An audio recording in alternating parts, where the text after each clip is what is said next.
SC ಮೀಸಲಾತಿಯೊಳಗೆ ಮತ್ತೆ ಮೀಸಲಾತಿ ಬೇಕಾ? ನಿಮ್ಗೇನ್ ಅನ್ಸುತ್ತೆ? ಕೆಲವು ಜಾತಿಗಳು ಮಾತ್ರ ಲಾಭ ಪಡ್ಕೊಂತಿದೆ ಎಸ್ಸಿ ಕಮ್ಯುನಿಟಿಯಲ್ಲಿ ಅನ್ನೋ ಆರೋಪ ಸತ್ಯನಾ?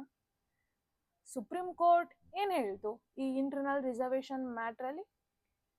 ಎಸ್ಸಿ ಎಸ್ಟಿಗಳಿಗೂ ಕ್ರೀಮಿ ಲೇಯರ್ ಬರ್ಬೋದಾ? ಸೊ ಇದೆಲ್ಲದಕ್ಕೂ ಆನ್ಸರ್ ನಿಮ್ಗೆ ಈ ವಿಡಿಯೋದಲ್ಲಿ ಸಿಗುತ್ತೆ. ಸೊ ಇವತ್ತಿನ ವಿಡಿಯೋ ಬಂದ್ಬಿಟ್ಟು ಇಂಟರ್ನಲ್ ರಿಸರ್ವೇಶನ್ ಇನ್ ಎಸ್ಸಿ, ಒಳ ಮೀಸಲಾತಿ ಪರಿಶಿಷ್ಟ ಜಾತಿಗಳಲ್ಲಿ. ಸೊ ಈ ಟಾಪಿಕ್ ಇವತ್ತಿನ ವಿಡಿಯೋದಲ್ಲಿ ನೋಡೋಣ. ಬನ್ನಿ ವಿಡಿಯೋಗೆ ಹೋಗೋಣ, ಓಕೆನಾ? ಹಾಯ್, ನಾನು ದೀಕ್ಷಿತಾ. ಕರೆಂಟ್ಲಿ ವಿ ಒ ಆಗಿ ವರ್ಕ್ ಮಾಡ್ತಿದ್ದೀನಿ. ಎಲ್ಲರೂ ಹೇಗಿದ್ದೀರಾ? ಎಲ್ಲರೂ ಚೆನ್ನಾಗಿದ್ದೀರಾ ಅನ್ಕೊಂತೀನಿ. ಸ್ವಲ್ಪ ಇಂಟ್ರೋನ ಚೇಂಜ್ ಮಾಡೋಣ ಅನ್ಕೊಂಡೆ, ಯಾವಾಗಲೂ ಒಂದೇ ಥರ ಇರೋದಕ್ಕಿಂತ.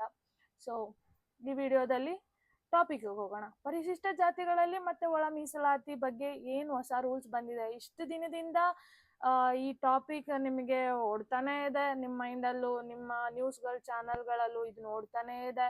ನಮಗೆ ಹೊಸ ನೋಟಿಫಿಕೇಶನ್ಗಳು ಯಾವುದು ಕಾಲ್ ಆಗಿಲ್ಲ ಇದರಿಂದ.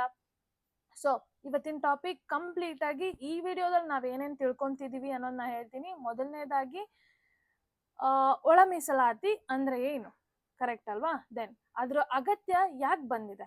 ಸುಪ್ರೀಂ ಕೋರ್ಟ್ ಏನ್ ತೀರ್ಪು ಹೇಳ್ತು? ಕ್ರೀಮಿ ಲೇಯರ್ ಚರ್ಚೆ ನಡೆದಿದ್ಯಾ ಅಥವಾ ಬರುತ್ತಾ? ಕರ್ನಾಟಕದ ಆಂತರಿಕ ಮೀಸಲಾತಿ ಅಂದ್ರೆ ಕರ್ನಾಟಕದಲ್ಲಿ ಇಂಟರ್ನಲ್ ರಿಸರ್ವೇಶನ್. ದೆನ್ ಪರೀಕ್ಷೆಗೆ ಏನೇನು ಮುಖ್ಯಾಂಶಗಳನ್ನ ನಾವು ಮೈಂಡಲ್ಲಿ ಇಟ್ಕೊಬೇಕು, ಇದೆಲ್ಲದನ್ನು ಈ ವಿಡಿಯೋದಲ್ಲಿ ನೋಡೋಣ. ಸೊ ದಟ್ ಈ ವಿಡಿಯೋ ನಿಮಗೆ ತುಂಬಾನೇ ಹೆಲ್ಪ್ಫುಲ್ ಆಗುತ್ತೆ, ಓಕೆನಾ? ಎಕ್ಸಾಮ್ ಪಾಯಿಂಟ್ ಆಫ್ ವ್ಯೂ, ನೀವು ಎಸ್ಸಿ ಕಮ್ಯುನಿಟಿಗೆ ಬಂದಿದ್ರೆ ನಿಮ್ಮ ರಿಸರ್ವೇಶನ್ ಹೇಗೆ ವರ್ಕ್ ಆಗುತ್ತೆ, ನಿಮ್ಮ ಕ್ಯಾಸ್ಟ್ಗಳು ಹೇಗೆ ವರ್ಕ್ ಆಗುತ್ತೆ ಅನ್ನೋದನ್ನ ಈ ವಿಡಿಯೋದಲ್ಲಿ ನೋಡ್ಬೋದು. ಇಲ್ಲ ನೀವು ಬೇರೆ ಕೆಟಗರಿಗೆ ಬಂದ್ರೆ ಎಕ್ಸಾಮ್ ಪಾಯಿಂಟ್ ಆಫ್ ವ್ಯೂ ನೀವು ಏನೇನೆಲ್ಲ ತಿಳ್ಕೊಂಡಿರ್ಬೇಕು ಈ ಕಾನ್ಸೆಪ್ಟ್ ಬಗ್ಗೆ ಅನ್ನೋದನ್ನ ಈ ವಿಡಿಯೋದಲ್ಲಿ ನೋಡೋಣ, ಓಕೆನಾ? ಸೊ ಫಸ್ಟ್, ಒಳ ಮೀಸಲಾತಿ ಅಂದ್ರೆ ಏನು, ಕರೆಕ್ಟಾ? ಎಸ್ಸಿಗಳಿಗೆ ಇರುವ ಒಟ್ಟು ಮೀಸಲಾತಿಗಳಿಗೆ ವಿವಿಧ ಎಸ್ಸಿ ಸಮುದಾಯಗಳಿಗೆ ಪ್ರತ್ಯೇಕವಾಗಿ ಭಾಗವಿಡಿಸೋದು. ಅಂದ್ರೆ ಎಸ್ಸಿ ಕಮ್ಯುನಿಟಿಯಲ್ಲಿ ಕೆಲವೊಂದು ಕ್ಯಾಸ್ಟ್ಗಳನ್ನ ಇನ್ಕ್ಲೂಡ್ ಮಾಡಿದ್ರು, ಕರೆಕ್ಟ್ ಅಲ್ವಾ? ಆ ಕ್ಯಾಸ್ಟ್ಗಳಲ್ಲಿ ಮತ್ತೆ ಸಪರೇಟ್ ರಿಸರ್ವೇಶನ್ ಅಂದ್ರೆ ಕೆಲವೊಂದು ಜಾತಿಗಳಿಗೆ ಇಷ್ಟು ಪರ್ಸೆಂಟೇಜ್, ಕೆಲವೊಂದು ಜಾತಿಗಳಿಗೆ ಇಷ್ಟು ಪರ್ಸೆಂಟೇಜ್, ಕೆಲವೊಂದು ಜಾತಿಗಳಿಗೆ ಇಷ್ಟು ಪರ್ಸೆಂಟೇಜ್ ಅಂತ ಡಿವೈಡ್ ಮಾಡೋದು. ಅಂದ್ರೆ ಎಸ್ಸಿ ಕಮ್ಯುನಿಟಿಯಲ್ಲಿ ಮತ್ತೆ ರಿಸರ್ವೇಶನ್, ಎಸ್ಸಿಗಳಿಗೆ ಆಲ್ರೆಡಿ ರಿಸರ್ವೇಶನ್ ಇದೆ, ಅದ್ರ ಜೊತೆಗೆ ಎಸ್ಸಿ ರಿಸರ್ವೇಶನ್ ಅಲ್ಲಿ ಮತ್ತೆ ರಿಸರ್ವೇಶನ್ ಕೊಡೋದೆ ಈ ಕಾನ್ಸೆಪ್ಟ್, ಓಕೆನಾ? ಒಂದು ಎಕ್ಸಾಂಪಲ್ ಹೇಳ್ತೀನಿ. ಇವಾಗ ನಮಗೆ ಎಸ್ಸಿ ಮೀಸಲಾತಿ ಎಷ್ಟಿದೆ? 15% ಇತ್ತು, ಕರೆಕ್ಟ್ ಅಲ್ವಾ? ಈ 15% ಅಲ್ಲಿ ಕೆಲವು ಜಾತಿಗಳು ಮಾತ್ರ ಜಾಸ್ತಿ ಲಾಭ ಪಡ್ಕೊಂಡಿದೆ ಅನ್ನೋದು ನ್ಯೂಸ್ ಇತ್ತು. ಅಂದ್ರೆ ಸ್ವಲ್ಪ ಡೆವಲಪ್ ಆಗಿರುವಂತಹ ಜಾತಿಗಳು, ಎಸ್ಸಿ ಕಮ್ಯುನಿಟಿಯಲ್ಲಿ ಸ್ವಲ್ಪ ಡೆವಲಪ್ ಆಗಿರುವಂತಹ ಜಾತಿಗಳು ಜಾಸ್ತಿ ಲಾಭ ಪಡ್ಕೊಂತಿದೆ. ಇನ್ನ ಉಳಿದಿರೋರು ಹಿಂದೆನೇ ಇದ್ದಾರೆ, ಅವ್ರು ಮುಂದೆ ಬಂದಿಲ್ಲ ಅನ್ನೋದೊಂದು ಕಾನ್ಸೆಪ್ಟ್ ಇರೋದ್ರಿಂದ ಸೊ ಈಗ ಏನ್ ಮಾಡೋಣ, ಎಲ್ಲಾರಿಗೂ ಒಂದು ಸಮಾನ ಅವಕಾಶಗಳು ಸಿಗ್ಲಿ ಅಂತ ಎಸ್ಸಿ ಕಮ್ಯುನಿಟಿಯಲ್ಲಿ ಸಪ್ರೇಟ್ ರಿಸರ್ವೇಶನ್ಸ್ಗಳನ್ನ ಕೊಟ್ಟಿದ್ದಾರೆ. ಅಂದ್ರೆ ಅವರಿಗೆ ಮತ್ತೆ ರಿಸರ್ವೇಶನ್, ಓಕೆನಾ? ಇದೇ ಒಳ ಮೀಸಲಾತಿ ಅಂದ್ರೆ. ಸೊ ಇದ್ರ ಬೇಡಿಕೆ ಯಾಕೆ ಬಂದಿದೆ? Next question. ಸೊ ಆಲ್ರೆಡಿ ನಾ ಹೇಳಿದ್ದೀನಿ, ಕೆಲ ಎಸ್ಸಿ ಸಮುದಾಯಗಳು ಹೆಚ್ಚು ಲಾಭ ಪಡೆದವು. ಅಂದ್ರೆ ಆಲ್ರೆಡಿ ಡೆವಲಪ್ ಆಗಿರುವಂತಹ ಎಸ್ಸಿ ಕಮ್ಯುನಿಟಿಗಳು ಜಾಸ್ತಿ ಲಾಭ ಪಡ್ಕೊಂತಿದಾವೆ ಒಂದು. ದೆನ್ ಕೆಲವು ಸಮುದಾಯಗಳು ಇನ್ನೂ ಹಿಂದುಳಿದಿದ್ದಾವೆ, ಇನ್ನು ಕೆಲವೊಂದು ಸಮುದಾಯಗಳು ಇನ್ನೂ ಉಳಿದಿದೆ. ಅಂದ್ರೆ ಅವ್ರು ಆಲ್ರೆಡಿ ಹಿಂದೆ ಉಳಿದಿದ್ದಾರೆ, ಈ ತರ ರಿಸರ್ವೇಶನ್ಗಳಿಂದ ಅವ್ರು ಮುಂದೆ ಬರೋಕ್ಕಾಗ್ದಲೆ ಇನ್ನೂ ಹಿಂದೆ ಉಳಿದಿದೆ, ಓಕೆನಾ? ಕೆಲವ್ರು ಮಾತ್ರ ಲಾಭ ಪಡ್ಕೊಂತಿರೋದ್ರಿಂದ ಅನ್ನೋ ಒಂದು ಕಾನ್ಸೆಪ್ಟ್ ಓಡ್ತಾ ಇದೆ ಜನಗಳಿಗೆ, ಇದರಿಂದ ಈ ಕಾನ್ಸೆಪ್ಟ್ ಬಂದಿದೆ. ದೆನ್ ಸರ್ಕಾರಿ ಉದ್ಯೋಗ ಮತ್ತು ಶಿಕ್ಷಣದಲ್ಲಿ ಸಮಾನ ಪ್ರತಿನಿಧಿತ್ವ ಅವರಿಗೂ ಸಿಗ್ಲಿ, ಎಲ್ರಿಗೂ ಸಿಗ್ಲಿ. ಎಸ್ಸಿಯಲ್ಲೇ ಕೆಲವ್ರು ಮಾತ್ರ ಪಡ್ಕೊಂತಿದ್ರೆ ಈ ರಿಸರ್ವೇಶನ್ ಅನ್ನೋ ಒಂದು ಬೆನಿಫಿಟ್ನ, ಪಾಪ ಇನ್ನು ಹಿಂದುಳಿದಿರೋರು ಅವರಿಗೂ ಸಿಗ್ಬೇಕಲ್ವಾ? ಸೊ ಎಲ್ರಿಗೂ ಸಿಗ್ಲಿ ಅನ್ನೋ ಒಂದು ಕಾನ್ಸೆಪ್ಟ್ಗೋಸ್ಕರನೇ ಈ ಕಾನ್ಸೆಪ್ಟ್ ಬಂದಿದ್ದು. ದೆನ್ ಮೀಸಲಾತಿಯ ನಿಜವಾದ ಯಾಕೆ ನಮಗೆ ರಿಸರ್ವೇಶನ್ ಬಂದಿದ್ದು? ಎಲ್ಲರೂ ಲಾಭ ಪಡ್ಕೊಳ್ಳಿ, ಎಲ್ರಿಗೂ ಈಕ್ವಲ್ ರೆಪ್ರೆಸೆಂಟೇಷನ್ ಸಿಗ್ಲಿ, ಕರೆಕ್ಟ್ ಅಲ್ವಾ? ಯಾರೂ ಹಿಂದುಳಿಬಾರ್ದು ಅನ್ನೋದೇ ಕಾನ್ಸೆಪ್ಟ್. ಸೊ ಅದಕ್ಕೋಸ್ಕರ ಎಲ್ರೂ ಇದನ್ನ ಈಸಿಯಾಗಿ ಕೆಲವ್ರು ಮಾತ್ರ ಪಡ್ಕೊಳ್ದಲೆ ಎಲ್ರಿಗೂ ಸಮಾನವಾದ ಹಂಚಿಕೆ ಸಿಗ್ಲಿ ಅನ್ನೋ ಒಂದು ಕಾನ್ಸೆಪ್ಟ್ಗೋಸ್ಕರನೇ ಈ ಕಾನ್ಸೆಪ್ಟ್ ಬಂದಿದ್ದು, ಒಳ ಮೀಸಲಾತಿ ಅನ್ನೋದು. ಸೊ ನೆಕ್ಸ್ಟ್ ಕ್ವಶನ್, ಸಂವಿಧಾನ ಏನ್ ಹೇಳುತ್ತೆ, ಕಾನ್ಸ್ಟಿಟ್ಯೂಷನ್ ಏನ್ ಹೇಳುತ್ತೆ ನೋಡೋಣ. ಫಸ್ಟ್ ಆರ್ಟಿಕಲ್ 14 ಏನ್ ಹೇಳುತ್ತೆ? ಸಮಾನತೆಯ ಹಕ್ಕು. ಕರೆಕ್ಟ್ ಅಲ್ವಾ? ಸಮಾನತೆ ಹಕ್ಕು ನಮಗೆ ಕಾನ್ಸ್ಟಿಟ್ಯೂಷನ್ ಹೇಳುತ್ತೆ. ದೆನ್ ಆರ್ಟಿಕಲ್ 15(4) ಅಲ್ಲಿ ಏನ್ ಹೇಳುತ್ತೆ, ಹಿಂದುಳಿದ ವರ್ಗಗಳಿಗೆ ವಿಶೇಷ ಸೌಲಭ್ಯ ಅಂತ ಹೇಳಿದೆ. ದೆನ್ ಆರ್ಟಿಕಲ್ 16(4) ಏನ್ ಹೇಳುತ್ತೆ, ಸರ್ಕಾರಿ ಉದ್ಯೋಗಗಳಿಗೆ ಮೀಸಲಾತಿ ಅಂತ ಹೇಳಿದೆ. ದೆನ್ ಆರ್ಟಿಕಲ್ 341 ಏನ್ ಹೇಳುತ್ತೆ, ಪರಿಶಿಷ್ಟ ಜಾತಿ ಪಟ್ಟಿಯನ್ನು ರಾಷ್ಟ್ರಪತಿ ನಿರ್ಧರಿಸುತ್ತಾರೆ. ಓಕೆನಾ?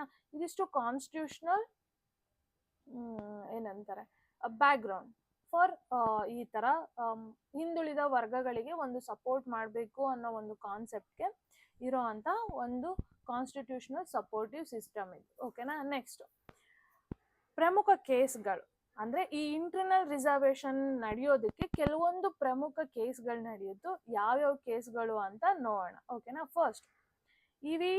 ಚಿನ್ನಯ್ಯ ಕೇಸ್. ಇದು 2004 ಅಲ್ಲಿ ನಡೆದಿದ್ದು ಇ.ವಿ. ಚಿನ್ನಯ್ಯ ಕೇಸು. ಸೊ ಇದ್ರ ಪ್ರಕಾರ SC ಏನ್ ಹೇಳ್ತು ಅಂತ ನೋಡೋಣ. SC ಅಂದ್ರೆ ಸುಪ್ರೀಂ ಕೋರ್ಟ್ ಏನ್ ಹೇಳ್ತು ಅಂತ ನೋಡೋಣ. ರಾಜ್ಯಗಳು SC ಮೀಸಲಾತಿಯನ್ನು ಒಳಗೆ ಹಂಚಲು ಸಾಧ್ಯವಿಲ್ಲ, ಅಂದ್ರೆ ಇಂಟರ್ನಲ್ ರಿಸರ್ವೇಶನ್ ಇಲ್ಲ, ಕೊಡೋ ಹಾಗಿಲ್ಲ ಅನ್ನೋದು ಇ.ವಿ. ಚಿನ್ನಯ್ಯ ಕೇಸ್ 2004 ಅಲ್ಲಿ ಹೇಳ್ತು. ಕಾರಣ ಯಾಕಂದ್ರೆ ಆರ್ಟಿಕಲ್ 341 ಏನ್ ಹೇಳುತ್ತೆ, ಪರಿಶಿಷ್ಟ ಜಾತಿ ಪಟ್ಟಿಯನ್ನು ರಾಷ್ಟ್ರಪತಿ ನಿರ್ಧರಿಸುತ್ತಾರೆ. ಕರೆಕ್ಟ್ ಅಲ್ವಾ? ಇದ್ರ ಅಡಿಯಲ್ಲಿ SC ಅನ್ನೋದು ಅಂದ್ರೆ SC ಸಮುದಾಯ ಅನ್ನೋದು ಒಂದು ಸಮೂಹ, ಒಂದು ಗ್ರೂಪ್. ಅದನ್ನ ನಾವು ಮತ್ತೆ ಹೊಡಿಬಾರ್ದು ಅನ್ನೋ ಒಂದು ರೀಸನ್ಗೋಸ್ಕರ ಈ ಕೇಸಲ್ಲಿ ಒಪ್ಕೊಳ್ಳಿಲ್ಲ. ಈ ಇಂಟರ್ನಲ್ ರಿಸರ್ವೇಶನ್ ಬೇಡ ಅಂತ. ಅದೊಂದು ಗ್ರೂಪ್, ಅದನ್ನ ಮತ್ತೆ ಹೊಡೆದು ನಾವು ಮತ್ತೆ ಸಪರೇಟ್ ಗ್ರೂಪ್ಗಳು ಮಾಡೋದು ಬೇಡ, ಮತ್ತೆ ಒಂದು ಸಮುದಾಯಗಳು ಮಾಡೋದು ಬೇಡ. ಇವಾಗ ಆಲ್ರೆಡಿ SC ಅನ್ನೋ ಒಂದು ಸಮುದಾಯದಲ್ಲಿ ಅದೇ ಹಿಂದುಳಿದಿದೆ. ಅವರೇ ತುಂಬಾನೇ ಏನಂತಾರೆ ಈ ಜಾತಿ ನಿಂದನೆ ಅಥವಾ ಈ ಏನೇನ್ ಇಶ್ಯೂಗಳೆಲ್ಲ ನಡೆದಿದ್ಯೋ ಇದೆಲ್ಲಾನು ಅನುಭವಿಸಿರೋ ಅಂತವ್ರು. ಮತ್ತೆ ಅವ್ರನ್ನ ಸ್ಪ್ಲಿಟ್ ಮಾಡ್ಬಿಟ್ಟು ಇದರಲ್ಲಿ ಇವ್ರು ಕೆಳಗಡೆ ಇವ್ರ ಮೇಲೆ ಅನ್ನೋದೊಂದು ಮೈಂಡ್ ಸೆಟ್ ಬರೋದ್ ಬೇಡ ಅನ್ನೋ ಒಂದು ಕಾನ್ಸೆಪ್ಟ್ಗೆ ಇವಾಗ SCನೇ ಆಲ್ರೆಡಿ ಅವರು ತುಂಬಾ ಏನಂತಾರೆ ಮುಂಚೆಯಿಂದನೂ ಈ ತುಳಿತಕ್ಕೆ ಒಳಪಟ್ಟವ್ರು. ಕರೆಕ್ಟ್ ಅಲ್ವಾ? ಸೊ ಅವರಲ್ಲಿ ಮತ್ತೆ ನಾವು ಡಿವಿಷನ್ ಮಾಡೋದ್ರಿಂದ ಏನಾಗುತ್ತೆ, ಅದು ಮತ್ತೆ ಮೈಂಡ್ ಸೆಟ್ ಬರುತ್ತೆ. SC ಕಮ್ಯುನಿಟಿಲಿ ಇವ್ರು ಆಲ್ರೆಡಿ ತುಂಬಾ ಹಿಂದೆ ಉಳ್ದಿರೋರು, ಇವರು ಸ್ವಲ್ಪ ಮೇಲ್ ಉಳ್ದಿರೋರು ಇವರು ಅನ್ನೋ ಮತ್ತೆ ಆ ಮೇಲೆ ಕೆಳಗಡೆ ಅನ್ನೋ ಒಂದು ಕಾನ್ಸೆಪ್ಟ್ ಬರುತ್ತೆ ಅನ್ನೋದಕ್ಕೋಸ್ಕರ ಈ ಕಾನ್ಸೆಪ್ಟ್ ಬರ್ಲಿಲ್ಲ ಈ ಕೇಸಲ್ಲಿ. ಓಕೆನಾ? ಸೊ ನೆಕ್ಸ್ಟ್ ಕೇಸ್, ಇದು very important case, Devinder Singh case. ಇದು 2024 ಅಲ್ಲಿ ಸುಪ್ರೀಂ ಕೋರ್ಟ್ಗೆ ಬರುತ್ತೆ. ಈ ಕೇಸಲ್ಲಿ 7 ಜಡ್ಜ್ ಬೆಂಚ್ ಒಂದು ತೀರ್ಪನ್ನ ಕೊಡುತ್ತೆ. 6:1 ಅಲ್ಲಿ ಬಹುಮತ ಬರುತ್ತೆ. ರಾಜ್ಯಗಳು SC ಮತ್ತೆ ST ಒಳಗಡೆ ಸಬ್ ಕ್ಲಾಸಿಫಿಕೇಶನ್ ಮಾಡ್ಬೋದು. ಓಕೆನಾ? ಇದು ನೆನ್ಪಿಡ್ಕೊಬೇಕು. ದೇವಿಂದರ್ ಸಿಂಗ್ ಕೇಸ್ ನಿಮಗೆ ಎಕ್ಸಾಮ್ ಅಲ್ಲೂ ಈ ಕ್ವಶನ್ ಬರ್ಬೋದು. ಸೊ ಅದಕ್ಕೆ ಈ ಕೇಸ್ ಪ್ರಕಾರ ರಾಜ್ಯಗಳು ಸ್ಟೇಟ್ಗಳು ಅವ್ರದೇ ಆದಂತಹ SC ST ಸಮುದಾಯಗಳಲ್ಲಿ ಇಂಟರ್ನಲ್ ರಿಸರ್ವೇಶನ್ ತರಬಹುದು ಅನ್ನೋದು ಬರುತ್ತೆ. ಓಕೆನಾ? ಸೊ ನೆಕ್ಸ್ಟ್ ಕಾನ್ಸೆಪ್ಟ್, ಇದು ಕೇಸ್ಗೆ ಸಂಬಂಧಪಟ್ಟಂಗೆ ತುಂಬಾ important case, Devinder Singh case. ಇದ್ರ ಬೇಸಿಸ್ ಮೇಲೆ ಇಂಟರ್ನಲ್ ರಿಸರ್ವೇಶನ್ ಕಾನ್ಸೆಪ್ಟ್ ಬಂದಿದೆ. ನೆಕ್ಸ್ಟ್ ಹೋಗೋಣ, ಕ್ರೀಮಿ ಲೇಯರ್ ಚರ್ಚೆ. ಓಕೆನಾ? 2024 ಅಲ್ಲಿ ನಾವು ಆಲ್ರೆಡಿ ಹೇಳಿರೋ ಪ್ರಕಾರ ದೇವಿಂದರ್ ಸಿಂಗ್ ಈ ಏನಂತಾರೆ ಈ ತೀರ್ಪು ಬಂದ್ಮೇಲೆ ತುಂಬಾ ಜನ ಅಭಿಪ್ರಾಯ ಪಟ್ರು. ಏನಂದ್ರೆ SC ST ಕುಟುಂಬಗಳಲ್ಲಿ ಮತ್ತೆ ಕೆಲವರು ತುಂಬಾ ಜನ ಲಾಭ ಪಡ್ಕೊಂತಿರೋರು ಇದ್ದಾರೆ, ಫಿನಾನ್ಷಿಯಲಿ ಚೆನ್ನಾಗಿರೋರು ಇದ್ದಾರೆ. ಸೊ ಇದ್ರಲ್ಲಿ SC ಕಮ್ಯುನಿಟಿ SC ST ಅಲ್ಲಿ ನಾವ್ಯಾಕೆ ಕ್ರೀಮಿ ಲೇಯರ್ ತರಬಾರ್ದು, ಅಂದ್ರೆ ಸೇಮ್ OBC ಹೇಗಿದೆಯೋ ಅದೇ ತರನೇ ಕ್ರೀಮಿ ಲೇಯರ್ ತರಬಾರ್ದು. ಯಾರು ಫಿನಾನ್ಷಿಯಲಿ ಒಂದು ಚೆನ್ನಾಗಿದಾರೋ ಅವ್ರನ್ನ ಕ್ರೀಮಿ ಲೇಯರ್ ಅಲ್ಲಿ ಇಟ್ಟು ಇನ್ನುಳಿದಿರೋರ್ನ ಕ್ರೀಮಿ ಲೇಯರ್ ಗಿಂತ ಒಳಗಡೆ ಇಡೋದ್ರಿಂದ ಹೆಲ್ಪ್ಫುಲ್ ಆಗುತ್ತೆ ಅನ್ನೋ ಒಂದು ಕಾನ್ಸೆಪ್ಟ್ ಇದೆ ಅಲ್ವಾ. ಸೊ ಇದು ಯಾಕೆ ತರಬಾರ್ದು ಅನ್ನೋದು ಕೆಲವ್ರಿಗೆ ಬಂತು. ಬಟ್ ಕೆಲವ್ರು ಹೇಳ್ತಾರೆ ಈ SC ST ಅನ್ನೋದು ಏನಂತ ಹೇಳ್ತಾರೆ, ಇವರು ಫಿನಾನ್ಷಿಯಲಿ ಅಥವಾ ಏನಂತಾರೆ ಫಿನಾನ್ಷಿಯಲಿ ಹೊಡ್ತಾ ತಿಂದವ್ರಲ್ಲ ಇವರು. ಅಂದ್ರೆ ಇವರು ಜಾತಿ ಆಧಾರಿತ ಭೇದ ಭಾವ ಪಟ್ಟವ್ರು. ಕರೆಕ್ಟ್ ಅಲ್ವಾ? ಅಂದ್ರೆ ಆ ತುಳಿತಕ್ಕೆ ಒಳಗಾದವ್ರೆ ಹೊರತು ಇವ್ರ ಹತ್ರ ದುಡ್ಡುಗಾಸಿದೆ ಅನ್ನೋದಕ್ಕೋಸ್ಕರ ತುಳಿತಕ್ಕೆ ಒಳಪಟ್ಟವ್ರು ಅಲ್ಲ. ಸೊ ಈ ಕಾನ್ಸೆಪ್ಟ್ ಓಡ್ತಾ ಇತ್ತು, ಕ್ರೀಮಿ ಲೇಯರ್ ಬರ್ಬೇಕಾ ಬೇಡವಾ ಅನ್ನೋ ಚರ್ಚೆ ಅಂತೂ ಇತ್ತು. ಇದಕ್ಕೆ ಕೆಲವೊಂದು ಏನಂತಾರೆ ಪರವಾಗಿ ಕೆಲವ್ರು ಮಾತಾಡಿದ್ರೆ ಕೆಲವರು ವಿರೋಧವಾಗಿ ಮಾತಾಡಿದ್ರು. ಪರವಾಗಿ ಏನೇನ್ ಮಾತಾಡಿದ್ರು ಅನ್ನೋದನ್ನ ಫಸ್ಟ್ ನೋಡೋಣ. ಸೊ ನಿಜವಾದ ಹಿಂದುಳಿದವರಿಗೆ ಲಾಭ ಸಿಗ್ಬೇಕು ಅನ್ನೋದು ಪರವಾಗಿ ಮಾತಾಡಿದವ್ರು. ಕರೆಕ್ಟ್ ಅಲ್ವಾ? ಆಮೇಲೆ ಅವ್ರು ಹೇಳ್ತಾರೆ ಕೆಲವು ಸಮುದಾಯಗಳಿಗೆ ಏಕಾಧಿಕಾರ ಕಡಿಮೆ ಆಗುತ್ತೆ, ಅಂದ್ರೆ ಕೆಲವ್ರು ಮಾತ್ರ ಬೆನಿಫಿಟ್ ಪಡ್ಕೊಂತಿರೋದು ಕಮ್ಮಿ ಆಗುತ್ತೆ. ಸೊ ಇದರಿಂದ ಏನಾಗುತ್ತೆ, ಇಂಟರ್ನಲ್ ರಿಸರ್ವೇಶನ್ ಬಂದ್ರೆ ಸಮಾನ ಹಂಚಿಕೆ ಸಾಧ್ಯ, ಎಲ್ರಿಗೂ ಸಮಾನವಾಗಿ ಒಂದು ಬೆನಿಫಿಟ್ ನ ಪಡ್ಕೊಬಹುದು. ಒಂದು ದೆನ್ ಸಾಮಾಜಿಕ ನ್ಯಾಯ ಸಿಗುತ್ತೆ, ಸೋಷಿಯಲ್ ಜಸ್ಟಿಸ್ ಎಲ್ರಿಗೂ ಸಿಗುತ್ತೆ. ಕೆಲವ್ರು ಮಾತ್ರ ಬೆನಿಫಿಟ್ ಪಡ್ಕೊಳ್ಳೋದು, ಕೆಲವ್ರು ಪಡ್ಕೊಂಡಲೇ ಇರೋದು.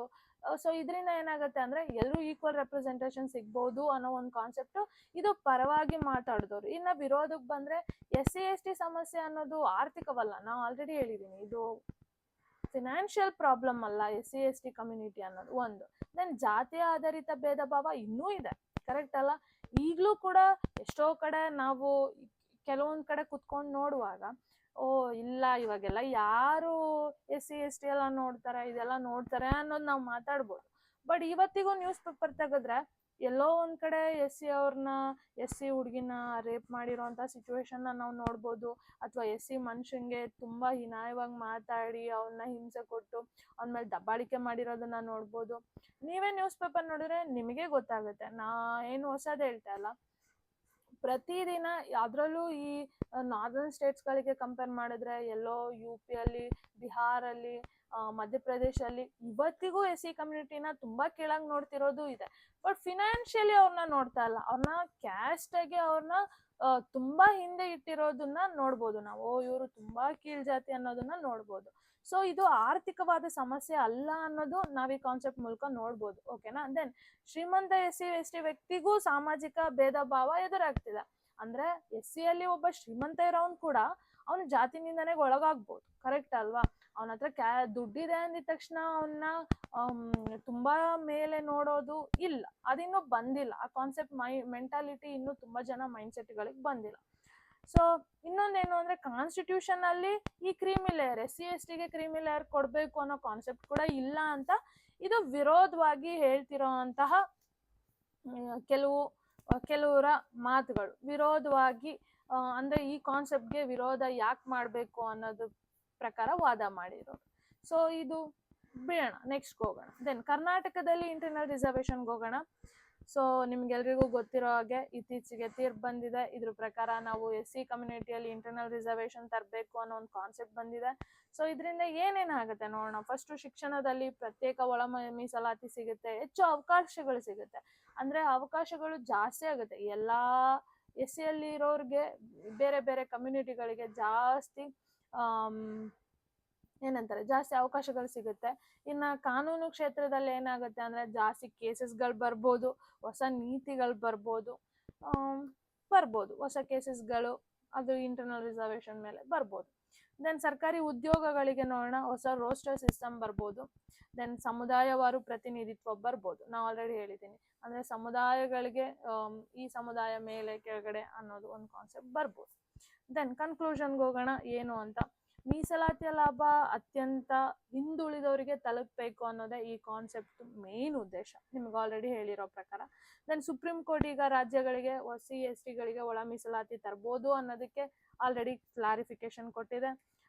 ನಮ್ಮ ಕರ್ನಾಟಕದಲ್ಲಿ ಸ್ಟೇಟದಲ್ಲಿ ಕೂಡ ಆಲ್ರೆಡಿ ಬಂದಿದೆ. ನಾನು ಬಂದಿರೋ ಅಂತಹ ಲಿಟ್ರಲ್ ಏನಂತಾರ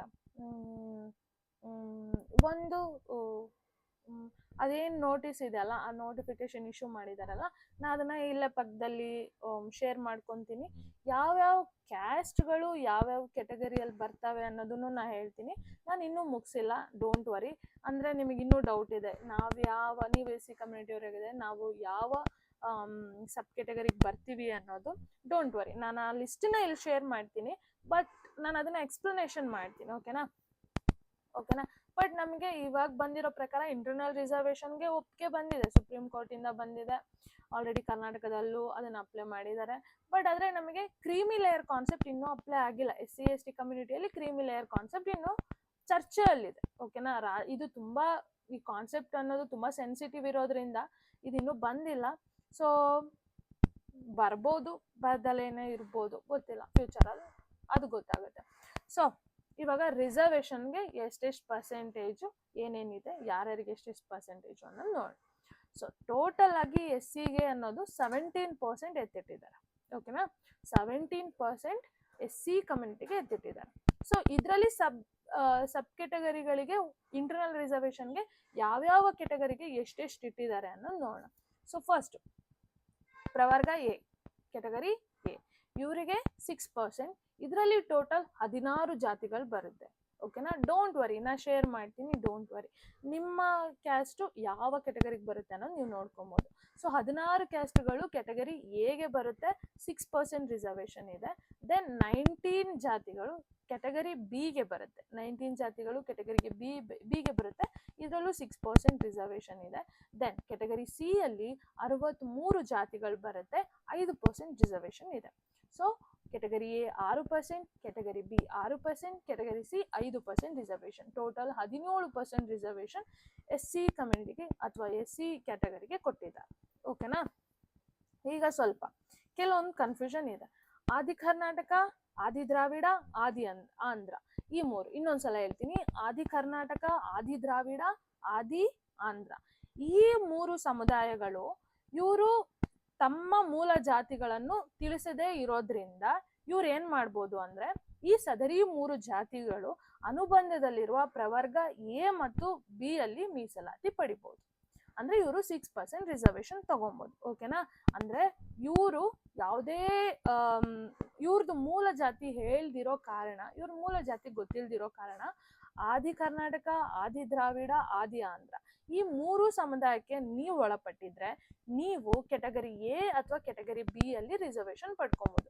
ನಿಮ್ಮ ಸಮುದಾಯನ ಕೆಟಗರಿ ಎಗಾದ್ರೂ ಸೇರಿಸ್ಕೊಂಡು ಅಥವಾ ಕೆಟಗರಿ ಬಿಗಾದ್ರೂ ಸೇರಿಸ್ಕೊಂಡ್ರೆ ಅಫ್ಕೋರ್ಸ್ ಎರಡು ಒಂದೇ, ಈ 6% ರಿಸರ್ವೇಷನ್ನೇ ಸಿಗೋದು. ಇದೆರಡರಲ್ಲಿ ಯಾವ್ದ್ರಲ್ಲಾದ್ರೂ ನೀವು 6% ರಿಸರ್ವೇಷನ್ ತಗೊಬಹುದು. ಈ ಮೂರಕ್ಕೂ ಬರೋರು ಇವರು ಕೆಟಗರಿ ಸಿಗೆ ಬರಲ್ಲ. ಕೆಟಗರಿ ಎ ಅಥವಾ ಬಿ ಅಲ್ಲಿ ನೀವು ಎರಡರಲ್ಲಿ ಯಾವ್ದಾದ್ರು ಒಂದು ಲಿಸ್ಟ್ಗೆ ಆ್ಯಡ್ ಮಾಡಿಸ್ಕೊಂಡು 6% ರಿಸರ್ವೇಷನ್ ಪಡ್ಕೊಬೋದು. ಯಾರು ಅಂತ ಇನ್ನೊಂದ್ಸಲ ಹೇಳ್ತೀನಿ, ಆದಿ ಕರ್ನಾಟಕ, ಆದಿ ದ್ರಾವಿಡ, ಆದಿ ಆಂಧ್ರ. ಓಕೆನಾ, ಸೊ ಇದು ನಿಮ್ಮ reservation concept, internal reservation concept. ಒಟ್ಟು 101 ಜಾತಿಗಳಿದೆ. ಇದರಲ್ಲಿ ಆಲ್ರೆಡಿ ಅವರ ಸಮುದಾಯ ಅಥವಾ ಅವರ ಜಾತಿಗಳನ್ನ ಹೇಳ್ಕೊಂಡಿದ್ರೆ, ನಿಮ್ಮ ಜಾತಿಗಳು ನಿಮಗೆ ಗೊತ್ತಿದ್ರೆ ನೀವು ಕೆಟಗರಿ ಎಗೆ ಬರ್ತೀರಾ, ಬಿಗೆ ಬರ್ತೀರಾ, ಸಿಗೆ ಬರ್ತೀರಾ ನೋಡ್ಕೊಳ್ಳಿ, ಲಿಸ್ಟಲ್ಲಿ ಇಲ್ಲ ಹಾಕಿರ್ತೀನಿ. ಇಲ್ಲ ನೀವು ಆದಿ ಕರ್ನಾಟಕ, ಆದಿ ದ್ರಾವಿಡ, ಆದಿ ಆಂಧ್ರಕ್ಕೆ ಬರ್ತೀರಾ ಅಂದರೆ ನೀವು ಕೆಟಗರಿ ಎ ಅಥವಾ ಬಿ ಅಲ್ಲಿ ಯಾವುದಾದ್ರೂ ಒಂದು ಸೆಲೆಕ್ಟ್ ಮಾಡ್ಕೊಬೋದು. ಓಕೆನಾ, ಅರ್ಥ ಆಗ್ತಿದೆಯಾ ಸ್ಟೂಡೆಂಟ್ಸ್, ಆಸ್ಪಿರೆಂಟ್ಸ್? ಹಾಂ, ಏನಾದರೂ ಗೊತ್ತಾಗಿಲ್ಲ ಅಂದರೆ ಅಫ್ಕೋರ್ಸ್ ನನಗೆ ಗೊತ್ತು ನೀವು ಮತ್ತೆ ಹೊಸ ಡೌಟ್ಸ್ಗಳನ್ನ ಕೇಳ್ತೀರಾ ಅಂತ. ಐ ವೆಲ್ಕಮ್ ಮಾಡ್ತೀನಿ ನಿಮ್ಮ ಡೌಟ್ಸ್ಗಳಿಗೆ. ಡೋಂಟ್ ವರಿ, ನಾನು ಆನ್ಸರ್ ಹೇಳ್ತೀನಿ ನಿಮ್ಮ ಎಲ್ಲ ಡೌಟ್ಸ್ಗಳಿಗೂ. ದೆನ್ ಕ್ಯಾಸ್ಟ್ ಸರ್ಟಿಫಿಕೇಟ್ ತೆಗೆದುಕೊಳ್ಳೋದ್ರ ಬಗ್ಗೆ ಒಂದು ಕಾನ್ಸೆಪ್ಟ್ ಇದೆ, ಹೌದಲ್ವಾ? ಸೊ ಎಲ್ಲ ಆಯಿತು. ಕ್ಯಾಸ್ಟ್ ಸರ್ಟಿಫಿಕೇಟ್ ಹೇಗೆ ತೊಗೊಬೇಕು? ಇವಾಗ ನಮ್ಮ ಹತ್ರ ಆಲ್ರೆಡಿ ಕ್ಯಾಸ್ಟ್ ಸರ್ಟಿಫಿಕೇಟ್ ಇದೆ, ಇಲ್ಲ ನಾವು ಹೊಸದಾಗಿ ಅಪ್ಲೈ ಮಾಡಬೇಕು ಅಂದರೆ ಹೇಗೆ ಅನ್ನೋದನ್ನ ನಾನು ಹೇಳ್ತೀನಿ. ಫಾರ್ ಎಕ್ಸಾಂಪಲ್, ನಿಮ್ಮ ಹತ್ರ ಆಲ್ರೆಡಿ ಇದೆ. ಫಸ್ಟು ಆಲ್ರೆಡಿ ಇರೋದ್ರ ಬಗ್ಗೆ ಹೇಳ್ತೀನಿ. ನಿಮ್ಮ ಹತ್ರ ಆಲ್ರೆಡಿ ಇದೆ ಅಂದರೆ ನೀವು ಏನೂ ಇಲ್ಲ, ನಿಮ್ಮ ಸಬ್ ಕೆಟಗರಿ ನಿಮಗೆ ಗೊತ್ತಿದೆ. ಓಕೆನಾ, ನಿಮಗೆ ಗೊತ್ತಾಗಿದೆ ನೀವು ಯಾವ ಜಾತಿಗೆ ಬರ್ತೀರಾ, ನೀವು ಯಾವ ಕೆಟಗರಿಗೆ ಬರ್ತೀರಾ. ಅಂದರೆ ಕೆಟಗರಿ ಎಗೆ ಬರ್ತೀರಾ, ಬಿಗೆ ಬರ್ತೀರಾ, ಸಿಗೆ ಬರ್ತೀರಾ, ಮೂರಲ್ಲಿ ಯಾವುದಕ್ಕೆ ಬರುತ್ತೆ ಅನ್ನೋದು ನಿಮಗೆ ಗೊತ್ತಾಗಿದೆ. ನಿಮ್ಮ ಕ್ಯಾಸ್ಟ್ ಸರ್ಟಿಫಿಕೇಟ್ ಇದೆ. ನೀವೇನು ಮಾಡಿ ಅಂದರೆ, ನಿಮ್ಮ ಕ್ಯಾಸ್ಟ್ ಸರ್ಟಿಫಿಕೇಟ್ನ ತಗೊಂಡು ನೀವು ನಿಮ್ಮ ಹತ್ತಿರದಲ್ಲಿರುವ ನಿಮಗೆ ಬರುವಂತಹ ತಾಲೂಕು ಕಚೇರಿ ಇಲ್ಲ ನಾಡ ಕಚೇರಿಗೆ ಹೋಗ್ಬಿಟ್ಟು ವಿಸಿಟ್ ಮಾಡಿಬಿಟ್ಟು ಅಲ್ಲಿ ನೀವು ನಿಮ್ಮ ಕ್ಯಾಸ್ಟ್ ಸರ್ಟಿಫಿಕೇಟ್, ಹಳೆ ಕ್ಯಾಸ್ಟ್ ಸರ್ಟಿಫಿಕೇಟ್, ನಿಮ್ಮ ಆಧಾರ್ ಕಾರ್ಡ್, ಇಲ್ಲ ನಿಮ್ಮ ತಂದೆ ಕ್ಯಾಸ್ಟ್ ಸರ್ಟಿಫಿಕೇಟ್, ಈ ಥರ ಯಾವುದಾದ್ರೂ 1-2 ಸಪೋರ್ಟಿಂಗ್ ಡಾಕ್ಯುಮೆಂಟ್ಸ್ಗಳು ಬೇಕಾಗುತ್ತೆ. ಓಕೆನಾ, ಇದಿಷ್ಟು. ಆಮೇಲೆ ನೆನ್ಪಿಟ್ಕೊಳ್ಳಿ, ಅಫಿಡವಿಟ್ ಒಂದು ಬೇಕಾಗುತ್ತೆ. Affidavit is nothing but it's A notary. ಒಂದು ಬಾಂಡ್ ಪೇಪರಲ್ಲಿ ನೀವು ಬರೆಸ್ಕೊಳ್ಳಿ. ಓಕೆನಾ, ಬರೆಸ್ಕೊಂಡು ನಾನು ಈ ಜಾತಿಗೆ ಸಂಬಂಧಪಟ್ಟವನಾಗಿದ್ದು ನನ್ನ ಜಾತಿಯು ಈ ಥರ ಈ ಸಬ್ ಕೆಟಗರಿಗೆ ಅಥವಾ ಈ ಪ್ರವರ್ಗಕ್ಕೆ, ಪ್ರವರ್ಗ A, B, C, any category ಈ ಪ್ರವರ್ಗಕ್ಕೆ ಸೇರಿರುತ್ತದೆ. ಇದಕ್ಕೆ ಪೂರ್ತಿ ಹೊಣೆಗಾರ ನಾನಾಗಿರುತ್ತೇನೆ. ಯಾವುದೇ ಸಂಬಂಧಪಟ್ಟ ತೊಂದರೆಗಳು ಬಂದರೆ ಅಥವಾ ನಾನು ಹೇಳಿರೋದು ಸುಳ್ಳಾದರೆ ನೀವು ಲೀಗಲ್ ಆಗಿ ಆ್ಯಕ್ಷನ್ ನನ್ನ ಮೇಲೆ ತೊಗೊಬೋದು ಅನ್ನೋದು ಬರ್ಕೊಡ್ತಾರೆ. ಅಫಿಡವಿಟ್ ಒಂದು ಬಾಂಡ್ ಪೇಪರಲ್ಲಿ ಬರೆಸ್ಕೊಂಡು ಅದನ್ನು ಲಾಯರ್ ಹತ್ರ ನೋಟ್ರಿ ಮಾಡಿಸ್ಕೊಂಡು ಒಂದು ಅಫಿಡವಿಟ್, ನಿಮ್ಮ ಹಳೆ ಕ್ಯಾಸ್ಟ್ ಸರ್ಟಿಫಿಕೇಟ್, ನಿಮ್ಮ ಆಧಾರ್ ಕಾರ್ಡ್, ನಿಮ್ಮ ರೇಷನ್ ಕಾರ್ಡ್, ಓಕೆನಾ. ರೇಷನ್ ಕಾರ್ಡ್, ನಿಮ್ಮ ತಂದೆ ಅವ್ರದ್ದು ಕ್ಯಾಸ್ಟ್ ಸರ್ಟಿಫಿಕೇಟ್ ಇದ್ರೆ ಅವ್ರದ್ದೊಂದು ಸಪೋರ್ಟಿವ್ ಡಾಕ್ಯುಮೆಂಟ್ ಅಂತ ತಗೊಂಡು ನೀವು ನಿಮ್ಮ ಹತ್ರದ್ದು ಕ್ಯಾಸ್ಟ್ ಸರ್ಟಿಫಿಕೇಟ್ ಅಪ್ಲೈ ಮಾಡೋದಕ್ಕೆ ನಾಡ ಕಚೇರಿಗೆ ನೀವು ಹೋದ್ರೆ ಅಲ್ಲಿ ನಿಮಗೆ ಕರೆಕ್ಷನ್ ಮಾಡಿಕೊಡ್ತಾರೆ. ಓಕೆನಾ. ನಿಮ್ಮ ಆಲ್ರೆಡಿ ಇರುವಂತಹ ಕ್ಯಾಸ್ಟ್ ಸರ್ಟಿಫಿಕೇಟ್ ಅಲ್ಲಿ ಒಂದು ಕರೆಕ್ಷನ್ಗೆ ಹಾಕ್ತಾರೆ. ಈ ಕರೆಕ್ಷನ್ ಅಲ್ಲಿ ನಿಮಗೆ ಏನ್ ಬರುತ್ತೆ ಅಂದ್ರೆ, ಫಾರ್ ಎಕ್ಸಾಂಪಲ್ ನಿಮ್ಮ ಜಾತಿ ಒಂದಿರುತ್ತೆ. ಓಕೆನಾ. ನಿಮ್ಮ ಜಾತಿ ಪ್ರಕಾರ ಪಕ್ಕದಲ್ಲೇ ಒಂದು ಬ್ರಾಕೆಟ್ ಅಲ್ಲಿ ಪ್ರವರ್ಗ ಎ, ಪ್ರವರ್ಗ ಬಿ ಅಥವಾ ಪ್ರವರ್ಗ ಸಿ ಅನ್ನೋದನ್ನ ಮೆನ್ಷನ್ ಮಾಡ್ತಾರೆ. ಇನ್ನು ಉಳಿದಿದ್ದೆಲ್ಲ ಸೇಮ್ ಹಾಗೆ ಇರುತ್ತೆ. ಬಟ್ ನಿಮ್ಮ ಕ್ಯಾಸ್ಟ್ ಸರ್ಟಿಫಿಕೇಟ್ ಅಲ್ಲಿ ಬ್ರಾಕೆಟ್ ಅಲ್ಲಿ ಮಾತ್ರ ಪ್ರವರ್ಗನ ಮೆನ್ಷನ್ ಮಾಡಿರ್ತಾರೆ. ಬಟ್ ಬೇರೆ ಏನು ಚೇಂಜ್ ಆಗಲ್ಲ. ಫಾರ್ ಎಕ್ಸಾಂಪಲ್ ಹೇಳ್ತೀನಿ, ನೀವು ಕೊರಚ ಜಾತಿಗೆ ಬರ್ತೀರಾ ಅನ್ಕೋಣ. ಕೊರಚ ಅನ್ನೋದು ಪ್ರವರ್ಗ ಸಿಗೆ ಬರುತ್ತೆ. ಓಕೆನಾ. ಕೊರಚ ಅನ್ನೋದು ಜಾತಿ ಬಂದ್ಬಿಟ್ಟು ಪ್ರವರ್ಗ ಸಿಗೆ ಬರುತ್ತೆ. ಸೊ ಹೊಸ ಸರ್ಟಿಫಿಕೇಟ್ ಅಲ್ಲಿ ಏನಾಗುತ್ತೆ ಅಂದ್ರೆ, ಕೊರ್ಚ ಬ್ರಾಕೆಟ್ ಒಳಗಡೆ ಪ್ರವರ್ಗ ಸಿ ಅಷ್ಟೇ. ಇನ್ನು ಉಳಿದಿದ್ದೆಲ್ಲ ಸೇಮ್ ಹಾಗೆ ನಿಮ್ಮ ಹಳೆ ಸರ್ಟಿಫಿಕೇಟ್ ಹೇಗಿರುತ್ತೋ ಹಾಗೆ ಬರುತ್ತೆ. ಅರ್ಜಿ ನಮೂನೆ ಒಂದು ಅರ್ಜಿಯಲ್ಲಿ ನಮೂನೆ ಒಂದಲ್ಲಿ ಬರುತ್ತೆ. ಇದೆಲ್ಲ ಡೋಂಟ್ ವರಿ, ಯಾಕಂದ್ರೆ ಎಲ್ಲಾನು ನಿಮಗೆ ನಾಡ ಕಚೇರಿಯಲ್ಲೇ ಇವಾಗ ಮಾಡ್ಕೊಡ್ತಾರೆ. ಯಾವುದೇ ಫಿಸಿಕಲ್ ಆಗಿ ಡಾಕ್ಯುಮೆಂಟ್ಸ್ಗಳು ಮೂವ್ ಮಾಡೋದಿರಲ್ಲ, ಎಲ್ಲ ಆನ್ಲೈನ್ ಅಲ್ಲಿ ಇರುತ್ತೆ. ಸ್ವಲ್ಪ ಫಾಸ್ಟ್ ಆಗಿ ಆಗುತ್ತೆ, ಡೋಂಟ್ ವರಿ. ಸೊ ಅಫಿಡವಿಟ್ ಮಾತ್ರ ಹೇಳಿದೀನಿ, ಅಫಿಡವಿಟ್ ಇಂಪಾರ್ಟೆಂಟ್ ಆಗುತ್ತೆ. ಸೊ ಇವಾಗ ಹೊಸದಾಗಿ ನೀವು ಅಪ್ಲೈ ಮಾಡ್ತಿದ್ದೀರಾ ಅಂದ್ರೆ, ನಿಮ್ದು ಇಲ್ಲಿವರೆಗೂ ಯಾವುದೇ ಕ್ಯಾಸ್ಟ್ ಸರ್ಟಿಫಿಕೇಟ್ ಇಲ್ಲ, ಹೊಸದಾಗಿ ನೀವು ಅಪ್ಲೈ ಮಾಡ್ತಿದ್ದೀರಾ ಅಂದ್ರೆ ಏನೇನು ಬೇಕು ಅಂತ ನಾನು ಹೇಳ್ತೀನಿ. ಫಸ್ಟ್ ಬಂದ್ಬಿಟ್ಟು ನಿಮ್ಮ ಆಧಾರ್ ಕಾರ್ಡ್, ನಿಮ್ಮ ರೇಷನ್ ಕಾರ್ಡ್, ದೆನ್ ಅದಾದ್ಮೇಲೆ ನಿಮ್ಮದು ಸ್ಕೂಲ್ ಸರ್ಟಿಫಿಕೇಟ್ ಬೇಕಾಗುತ್ತೆ, ಅಂದರೆ ಶಾಲಾ ದಾಖಲಾತಿ. ಆ ಶಾಲಾ ದಾಖಲಾತಿಯಲ್ಲಿ ನಿಮ್ಮ ಜಾತಿ ಮೆನ್ಷನ್ ಮಾಡಿರಬೇಕು. ನಾರ್ಮಲಿ ಮೆನ್ಷನ್ ಮಾಡಿರ್ತಾರೆ, ಶಾಲಾ ದಾಖಲಾತಿ ಬೇಕಾಗುತ್ತೆ. 1ನೇ ತರಗತಿದು ಶಾಲಾ ದಾಖಲಾತಿ ಇದ್ರೆ ಅದ್ರಲ್ಲಿ ಮೆನ್ಷನ್ ಮಾಡ್ತಾರೆ ನಿಮ್ಮ ಜಾತಿ ಯಾವುದು ಅನ್ನೋದು. ದೆನ್ ನಿಮ್ಮ ತಂದೆಯವರ ಕ್ಯಾಸ್ಟ್ ಸರ್ಟಿಫಿಕೇಟ್ ಬೇಕಾಗುತ್ತೆ. ನಾ SC ಅವ್ರಿಗೆ ಮಾತ್ರ ಹೇಳ್ತಿರೋದು. ಓಕೆನಾ. ಸೊ SC ಕಮ್ಯುನಿಟಿಗೆ ಬಂದಿರೋರು ನಿಮ್ಮ ತಂದೆಯವ್ರದ್ದು caste certificate very very very very important. ಓಕೆನಾ. ಯಾಕೆಂದರೆ ನಿಮ್ಮ ಜಾತಿನ ಅಳತೆ ಮಾಡೋದು ಅಥವಾ ಕನ್ಸಿಡರ್ ಮಾಡೋದು ನಿಮ್ಮ ತಂದೆಯವರಿಂದಾನೆ. ಓಕೆನಾ. ನಿಮ್ಮ ತಂದೆಯವರ ಕ್ಯಾಸ್ಟ್ ಸರ್ಟಿಫಿಕೇಟ್, ಒಂದು ವೇಳೆ ನಿಮ್ಮ ತಂದೆಯವ್ರ ಕ್ಯಾಸ್ಟ್ ಸರ್ಟಿಫಿಕೇಟ್ ಇಲ್ಲ ಅಂದರೆ ನಿಮ್ಮ ಅಣ್ಣ ತಮ್ಮ, ಓಕೆನಾ, ಅಣ್ಣ ತಮ್ಮಂದ್ರೆ ಯಾರಾದರೂ ಇದ್ದರೆ ಅವ್ರದ್ದು ಕ್ಯಾಸ್ಟ್ ಸರ್ಟಿಫಿಕೇಟ್ ಬೇಕಾಗುತ್ತೆ. ಓಕೆನಾ. ಅಣ್ಣ ತಮ್ಮಂದ್ರು ಇಲ್ಲ ಅಕ್ಕ ತಂಗಿ, ರೇಷನ್ ಕಾರ್ಡಲ್ಲಿ ನೀವು ಇರಬೇಕು, ನೆನಪಲ್ಲಿ ಇರಲಿ, ರೇಷನ್ ಕಾರ್ಡಲ್ಲಿ ನಿಮ್ಮ ಅಣ್ಣ ತಮ್ಮ ಅಕ್ಕ ತಂಗಿ. ಬಟ್ ಆದರೆ ನೀವು ನಿಮ್ಮ ದೊಡ್ಡಪ್ಪ, ನಿಮ್ಮ ಚಿಕ್ಕಪ್ಪ, ಮೇಲ್ ಜನ್ರೇಷನಿಗೆ ಮಾತ್ರ ಹೋಗುತ್ತೆ. ನಿಮ್ಮ ಅತ್ತೆ, ಚಿಕ್ಕಮ್ಮ ಇವ್ರದ್ದೆಲ್ಲ ತಗೊಳ್ಳಲ್ಲ. ಓಕೆನಾ.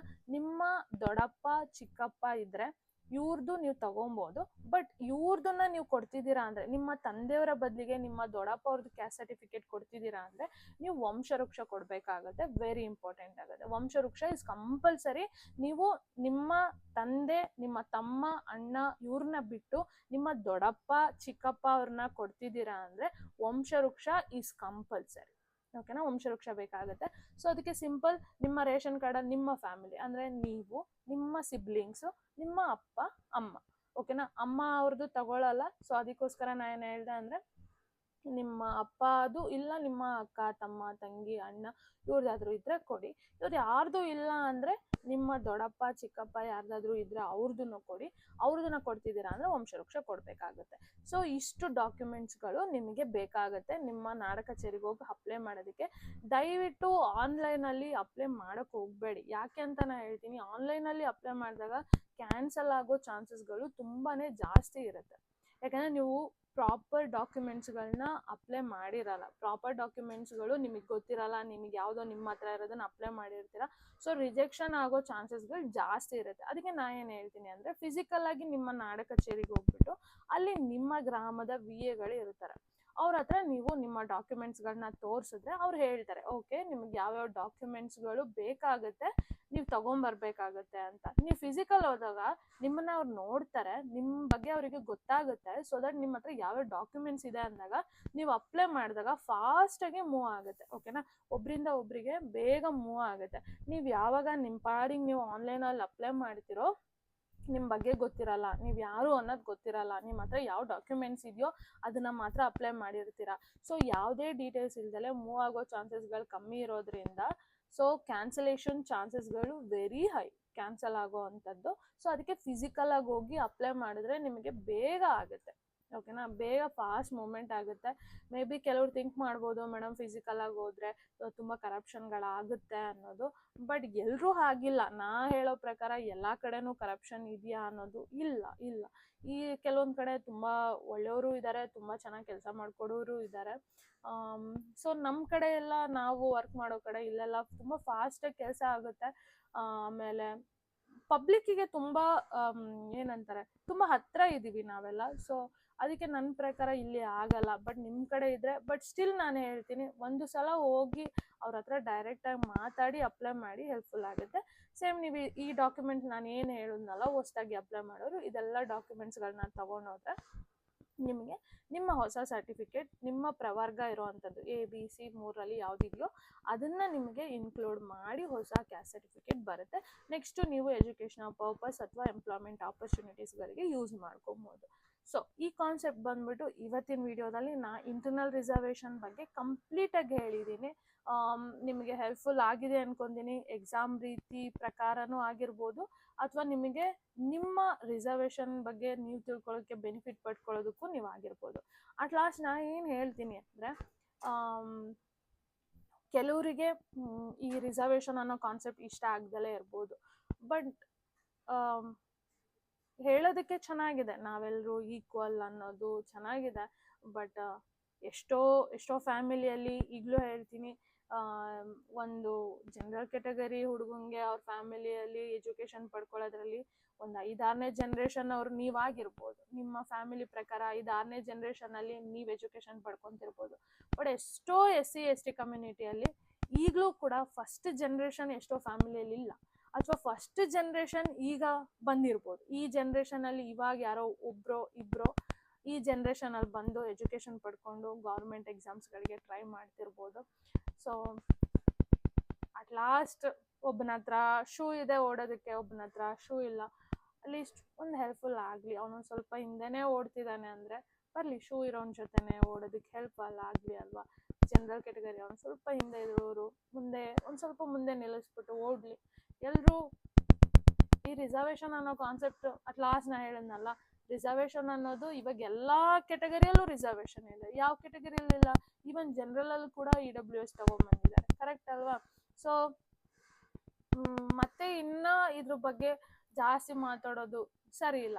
ಅಟ್ ಲಾಸ್ಟ್ ಇವಾಗ ಗೌರ್ಮೆಂಟ್ ಪ್ರಕಾರ ಎಲ್ಲರಿಗೂ ರಿಸರ್ವೇಷನ್ ಕೊಟ್ಟಾಗ್ಬಿಟ್ಟಿದೆ. SC ST ಅನ್ನೋದೇ ಬಟ್ ಮನುಷ್ಯರಿಗೆ ಜಾಸ್ತಿ ಮೈಂಡಲ್ಲಿ ಇದೆ ಹೊರತು ಜನರಲ್ EWS ಅವರಿಗೂ ರಿಸರ್ವೇಷನ್ ಅನ್ನೋದು ಬಂದಿದೆ, ಕರೆಕ್ಟ್ ಅಲ್ವಾ? ಈಗ ನೋಡಿ, SC ST OBC ಕೆಟಗರಿಯಲ್ಲಿ ಆಲ್ಮೋಸ್ಟ್ ಎಲ್ಲರೂ ಬರ್ತಾರೆ, ಅವ್ರಿಗೆ ಬರ್ತಿದೆ. ಇನ್ನು ಜನರಲ್ ಅವರಿಗೂ EWS ಕೊಟ್ಟಿದ್ದಾರೆ. ಬಟ್ ಸ್ಟೇಟಲ್ಲಿ EWS ಇಲ್ಲ, ಸೆಂಟ್ರಲಲ್ಲಿ ಇದೆ. EWS ಕಾನ್ಸೆಪ್ಟ್ ಇದೆ, ಫ್ಯೂಚರಲ್ಲಿ ಅದಕ್ಕೂ ಬರ್ಬೋದು. ಅಟ್ ಲಾಸ್ಟ್ ನಾವೆಲ್ಲರೂ ರಿಸರ್ವೇಷನ್ ಪಡ್ಕೊತಿದ್ದೀವಿ. ಒಂದು ನಮ್ಮ ಇನ್ಕಮ್ ಜಾಸ್ತಿ ಇದ್ದರೆ ನಾವು ಜನರಲಿಗೆ ಬಂದರೆ ಅವಾಗ ಒಂದು ಇಲ್ದಲೇ ಇರ್ಬೋದು. ಬಟ್ ಅದು ಬಿಟ್ಟರೆ ನಮ್ಮ ಇನ್ಕಮ್ ಕಮ್ಮಿ ಇದ್ದರೆ ಅಫ್ಕೋರ್ಸ್ ನಾವು EWS ಅಲ್ಲೂ ತೊಗೊತಿರ್ಬೋದು. ಸೊ ಅದೊಂದು ಮೈಂಡಲ್ಲಿ ಇಟ್ಕೊಳ್ಳಿ. ಎಲ್ರಿಗೂ ನಿಮ್ಮ ಸುತ್ತಮುತ್ತ ಇರೋರಿಗೆ ನೀವು ಸಪೋರ್ಟಿವ್ ಆಗಿ ನಿಂತ್ಕೊಳ್ಳಿ. ಎಲ್ಲರೂ ಬೆಳೆಯೋಣ ಅಲ್ವಾ. ಅಟ್ ಲಾಸ್ಟ್ ಏನು ಗೊತ್ತಾ, ಮೈಂಡಲ್ಲಿ ಒಂದೇ ಇರಬೇಕು, ನಾವು ಮಾತ್ರ ಬೆಳಿಬೇಕು ಅನ್ನೋದನ್ನ ತೆಗೆದು ನಾವೆಲ್ಲರೂ ಬೆಳೆಯೋಣ ಅಂತ ಒಂದು ಮೈಂಡಲ್ಲಿ ಇಟ್ಟರೆ ಅಟ್ ಲಾಸ್ಟ್ ನಾನು ಬೆಳೀಲಿಲ್ಲ ಅಂದರೂ ಪರವಾಗಿಲ್ಲ, ಎಲ್ಲರೂ ಬೆಳೆದ್ರೆ ಖುಷಿನೇ, ಓಕೆನಾ. ಸೊ ಈ ಮೈಂಡ್ ಇಟ್ಕೊಂಡು ಎಲ್ರಿಗೂ ಸಪೋರ್ಟಿವ್ ಆಗಿರೋಣ.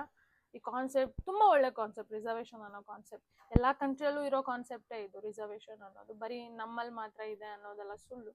ಸೊ ಎಲ್ಲ ಕಡೆನೂ ಆ ಕಂಟ್ರಿಯಲ್ಲಿ ತುಂಬ ಹಿಂದುಳಿದಿರೋರಿಗೆ ಏನಾದರೂ ಒಂದು ಮಾಡಿ ಅಲ್ಲಿರೋ ಹೊಸ ಕಾನ್ಸೆಪ್ಟನ್ನ ತೆಗೆದು ಅವರೊಂದು ಕೈ ಚಾಚಿ ಹೆಲ್ಪ್ ಮಾಡ್ತಿದ್ದಾರೆ. ಅದೇ ಥರನೇ ನಮ್ಮಲ್ಲೂ ಇದೆ. ಬಟ್ ಇದು ಜನ ಒಪ್ದಲೇ ಇರೋ ಅಂಥ ಒಂದು ಕಾನ್ಸೆಪ್ಟ್. ಬಟ್ ಎಲ್ಲರೂ ಮುಂದೋಗೋಣ. ಅದನ್ನು ಅಷ್ಟೇ ಲಾಸ್ಟಿಗೆ ಏನು ಅಂದರೆ ಎಲ್ಲರೂ ಮುಂದೋಗೋಣ. ತುಂಬ ಲಾಂಗ್ ಆಯಿತು ವಿಡಿಯೋ. ಸೊ ಈ ವಿಡಿಯೋ ಹೆಲ್ಪ್ಫುಲ್ ಆಗಿದೆ ಅನ್ಕೊತೀನಿ. ಮತ್ತೆ ನೆಕ್ಸ್ಟ್ ವಿಡಿಯೋದಲ್ಲಿ ಮತ್ತೆ ಭೇಟಿ ಆಗೋಣ. ಅಲ್ಲಿ ತನಕ love you all. Bye bye.